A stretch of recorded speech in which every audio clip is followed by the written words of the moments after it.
I first met the man on a rainy Tuesday evening in Chicago. After a long day at work, I boarded a crowded subway train and took a seat near the back. Across from me sat an older man with gray hair and a dark overcoat. At first, he seemed ordinary, but something about the way he stared at me felt unsettling. When our eyes met, he smiled as if he knew me personally. I looked away, assuming it was nothing, but every time I glanced back, he was still watching. When the train reached my stop, I quickly exited and headed toward the station exit. To my surprise, the man followed. I tried to ignore him until I heard him call my name. Daniel. I stopped instantly. I had never seen this man before. When I turned around, he stood several feet away with that same strange smile. I asked how he knew my name, but his answer only made me more uncomfortable. "Because it belongs to one of my favorite memories," he said. Before I could respond, he described my 7th birthday in perfect detail. He mentioned the blue bicycle my father had given me before leaving our family forever. My heart nearly stopped. It was a deeply personal memory I rarely discussed. Yet this stranger knew details nobody else should have known.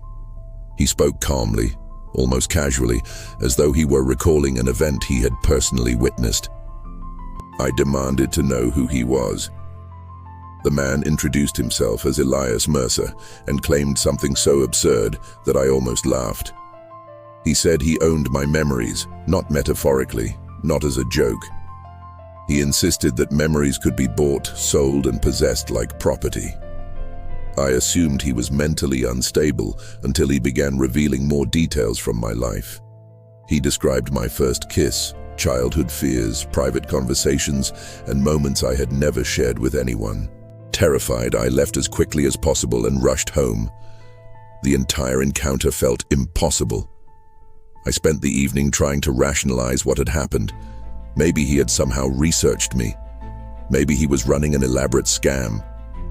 Yet none of those explanations made sense.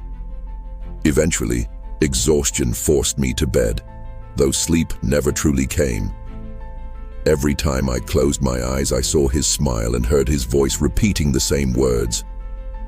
"Your memories belong to me." The following morning, I discovered a white envelope sitting on my kitchen table. I lived alone, and my doors had been locked all night. Inside the envelope was a photograph of me standing beside the blue bicycle from my childhood. Written on the back were the words, "Property of Elias Mercer." Beneath them was a date from several years before I was born. My hands shook as I stared at it. The photograph itself was impossible, and the date made it even worse. Determined to find answers, I searched for Elias Mercer online. The internet revealed almost nothing about him. The few records that existed connected him to a long-defunct company called Mercer Cognitive Holdings, a research organization specializing in neurological experiments during the late 20th century. The company seemed to have vanished without explanation decades ago. The mystery only deepened, but at least I finally had a lead. The next day, I drove to the company's abandoned headquarters on the outskirts of the city. The building looked forgotten by time.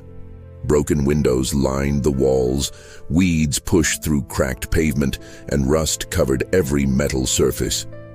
Despite every instinct telling me to leave, curiosity drove me inside. The interior was dark, silent, and filled with the remains of offices abandoned years earlier.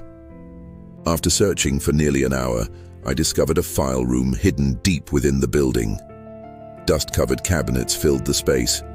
Most were empty, but one locked drawer contained dozens of folders with people's names printed on them. Each folder held detailed information about a person's life. Birthdays, fears, memories, relationships, and personal experiences were all documented with impossible precision. Then I found a folder labeled with my own name.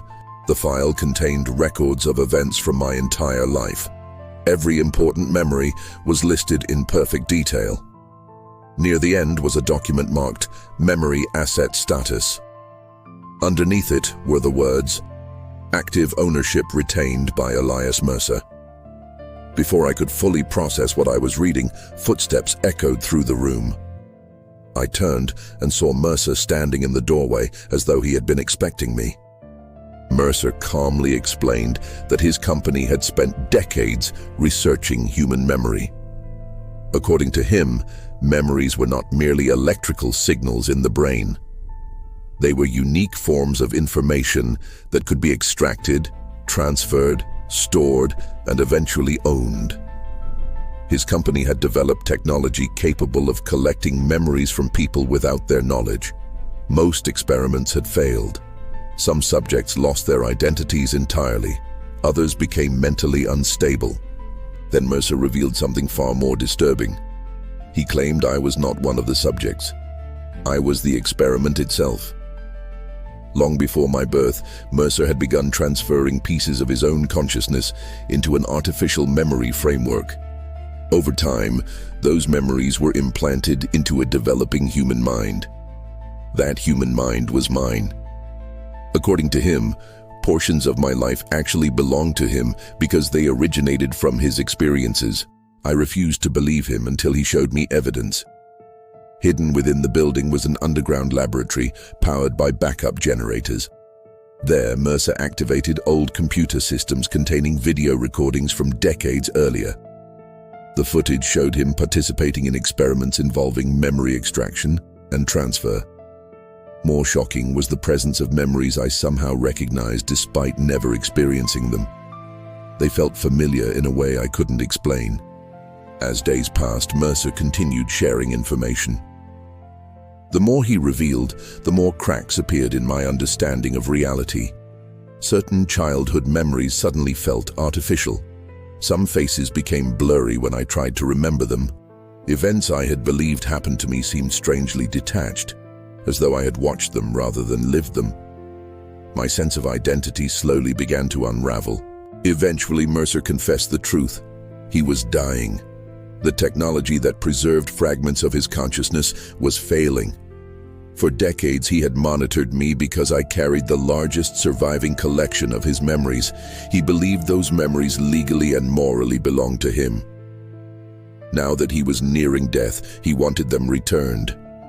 In his mind, he wasn't stealing from me. He was reclaiming what was his. Mercer offered me a choice. I could willingly surrender the memories connected to him, or he could use his technology to take them by force.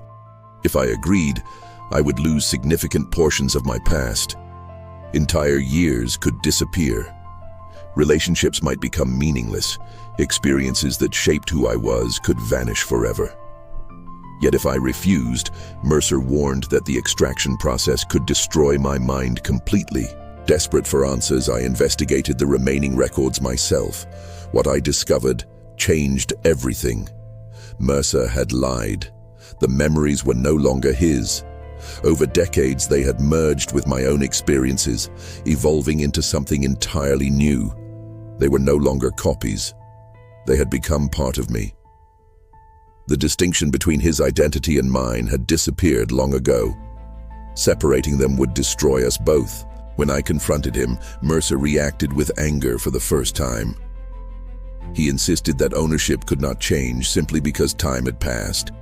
I argued that memories gain value through experience, growth, and personal meaning. The confrontation escalated until Mercer activated the extraction system himself. Machines roared to life around us as he attempted to reclaim the memories he believed belonged to him. The process triggered a catastrophic overload. Memories flooded through the system from both of our minds. For several terrifying moments, I experienced his entire life while he experienced mine. Childhoods, triumphs, regrets, fears, and heartbreaks collided into a single overwhelming stream of consciousness. In that instant, we both understood the truth. Neither of us could claim ownership because the memories had become inseparable. When the system finally failed, Mercer collapsed. His body could no longer endure the strain. As emergency lights flashed through the laboratory, he looked at me one last time. The anger was gone. So was the certainty. Quietly, he admitted that memories are not possessions. They become part of the people who carry them. Moments later, He died. I left the building with countless questions still unanswered, but one truth remained clear. Our memories do not define who owns us. They define who we choose to become. A few weeks later, life seemed to return to normal.